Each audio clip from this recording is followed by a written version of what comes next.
Hi, I am Dr. Shirjil and you are watching my YouTube channel. Now you can see that this patient had got bilateral subconjunctival hemorrhages more in the left eye as compared to the right eye. And what would be the cause in this child? Well, the child was under the care of a pediatrician. He was having severe cough for the last few days, and with severe cough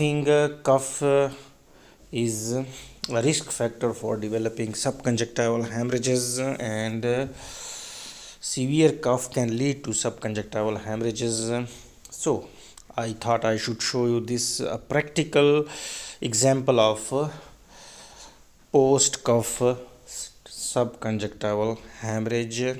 Exertion or straining is one of the cause of subconjunctival hemorrhage. So that was a simple case. Thank you very much.